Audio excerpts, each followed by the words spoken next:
Assalamualaikum warahmatullahi wabarakatuh. Hai semua, kami dari kelompok 1 kelas 10 IPA 1. Di sini kami akan memaparkan materi PPKN yang berjudul Integrasi Nasional dalam Bingkai Bhinneka Tunggal Ika. Sebelum itu saya akan memperkenalkan diri saya dan teman-teman saya. Perkenalkan, nama saya Limas Kapri Saptiani dari kelas IPA 1, nomor absen 11. Halo, perkenalkan nama saya Adrian Daniel Pangaribuan dari 10 IPA 1. Perkenalkan, nama saya Salma Aulia, nomor absen 27. Perkenalkan, nama saya Rera Karer dari kelas 10 IPA 1, absen 23. Perkenalkan, nama saya Muhammad Rafael Jufari, kelas 10 IPA 1, absen 15. Saya akan menjelaskan pengertian integrasi nasional. Sebenarnya pengertian integrasi nasional ini luas ya, dan yang akan saya jelaskan adalah integrasi nasional berasal dari dua kata. Yang pertama, integrasi. Integrasi itu diambil dari bahasa Inggris, yaitu integrate, yang artinya menyatu padukan, menggabungkan, dan mempersatukan. Namun dalam Kamus Besar Bahasa Indonesia, integrasi itu berarti pembaruan hingga menjadi satu kesatuan yang bulat dan utuh. Yang kedua adalah nasional. Nasional juga diambil dari bahasa Inggris yang berbunyi nation, yang artinya adalah bangsa.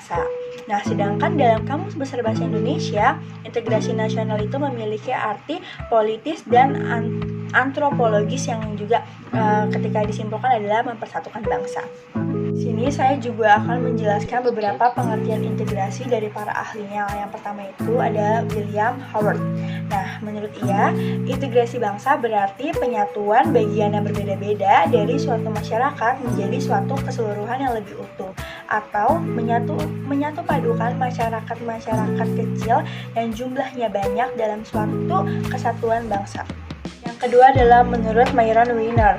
Menurut ia, integrasi merujuk pada proses penyatuan berbagai kelompok sosial dan budaya ke dalam suatu kesatuan wilayah dalam rangka pembentukan suatu identitas nasional. Yang ketiga adalah menurut Dr. Nazaruddin Syamsuddin. Menurut ia, integrasi nasional ini adalah sebuah proses penyatuan bangsa yang mencakup semua aspek kehidupannya, yaitu aspek politik, sosial, budaya, dan juga ekonomi.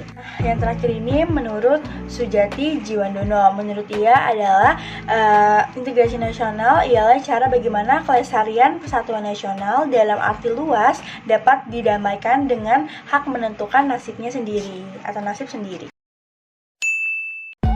Oke, saya di sini akan menjelaskan tentang syarat integrasi nasional. Pertama kita kilas balik dulu integrasi yang disebutkan oleh teman saya, menjelaskan tentang gimana caranya kita bisa negara-negara kita gitu kan. Syaratnya itu ada 3 yang harus kita tahu. Yang pertama, adanya kesadaran massa. Adanya kesadaran massa itu bermaksud dari diri kita sendiri, orang lain itu adanya kita sadar akan adanya integrasi lalu kita lakukan. Yang kedua, kesepakatan tentang aturan dan pedoman. Oke, seperti yang kita tahu, pedoman kita adalah Bhinneka Tunggal Ika, dan kita tahu tentang aturan itu harus dijalankan untuk menjaga integrasi nasional. Yang ketiga, adanya nilai dan norma yang berlaku. Karena ada nilai, norma, serta kebiasaan yang biasa kita lakukan, itu dapat menunjang integrasi kita terhadap negara ini. Dan selanjutnya bisa dijelaskan oleh teman saya. Selanjutnya saya akan menjelaskan ada faktor pembentuk dan faktor penghambat dalam integrasi nasional. Ada 10 faktor pembentuk dalam integrasi nasional. Yang pertama, adanya rasa senasib dan seperjuangan. Yang kedua, adanya ideologi nasional yang tercermin dalam simbol negara, yaitu Garuda Pancasila dan semboyan Bhinneka Tunggal Ika. Yang ketiga, adanya tekad serta keinginan untuk bersatu di kalangan bangsa Indonesia seperti yang dinyatakan dalam Sumpah Pemuda. Yang keempat, adanya semangat persatuan dan kesatuan dalam bangsa. Yang kelima, adanya kepribadian dan pandangan hidup kebangsaan yang sama, yaitu Pancasila. Yang keenam, adanya jiwa dan semangat gotong royong, solidaritas, dan toleransi keagamaan yang kuat.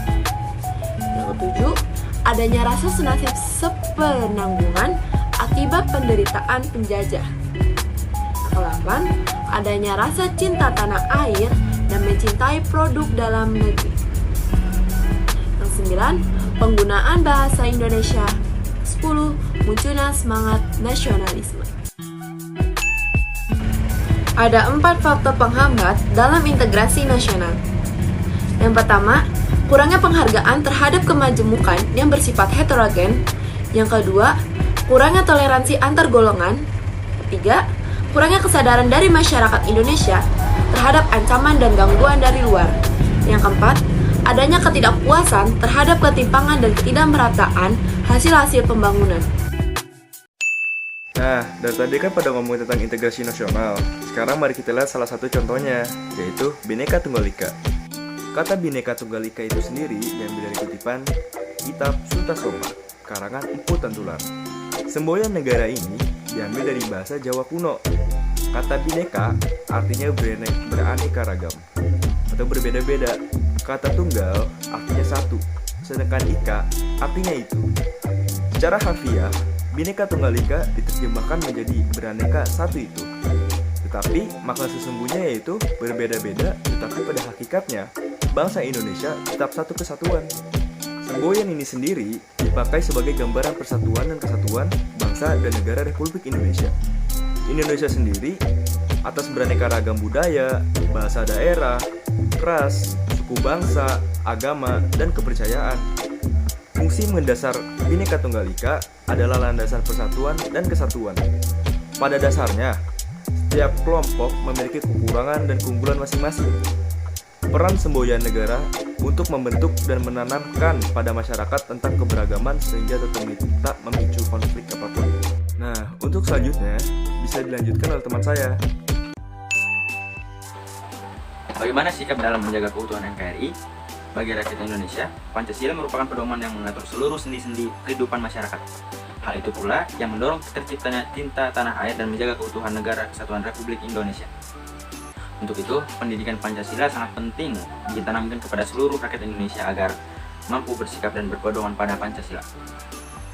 Dalam upaya menjaga keutuhan NKRI, setidaknya ada 3 sikap yang perlu kita tanamkan sedini mungkin dan menjadi pegangan bagi setiap warga negara Indonesia.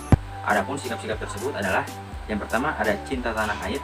Sikap cinta tanah air artinya berbakti kepada negara dan bersedia berkorban membela negara. Cinta tanah air menjadi sikap penghargaan yang tinggi terhadap bangsa, lingkungan fisik, sosial budaya, ekonomi, dan politik bangsa.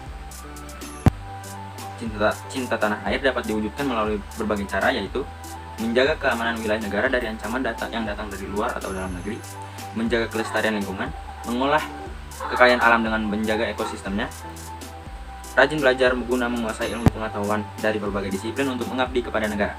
Yang kedua ada membina persatuan dan kesatuan dimanapun kita berada. Semboyan Bhinneka Tunggal Ika mencerminkan persatuan dan kesatuan bangsa Indonesia. Meskipun di tengah kemajemukan bangsa Indonesia, tetapi mampu membangun persatuan bangsa yang kokoh. Adapun beberapa tindakan yang menunjukkan usaha membina persatuan dan kesatuan adalah menjalin kerjasama antar daerah, menjalin persahabatan antar suku, mempelajari berbagai kesenian bangsa dan daerah, memperluas pergaulan demi persatuan dan kesatuan bangsa, mengerti dan merasakan kesedihan dan penderitaan orang lain, dan menerima teman tanpa mempertimbangkan perbedaan ras, suku, bangsa, dan golongan. Yang ketiga ada sikap rela berkorban. Rela berkorban yaitu kesediaan dan keikhlasan memberikan sesuatu yang dimiliki untuk orang lain maupun bangsa dan negara walaupun akan menimbulkan penderitaan bagi diri sendiri. Sampai sini dulu pemaparan materi dari kelompok 1 kelas 10 IPA 1 tentang integrasi nasional dalam Bingkai Bhinneka Tunggal Ika. Kurang lebihnya mohon maaf. Wassalamualaikum warahmatullahi wabarakatuh. Terima kasih semuanya.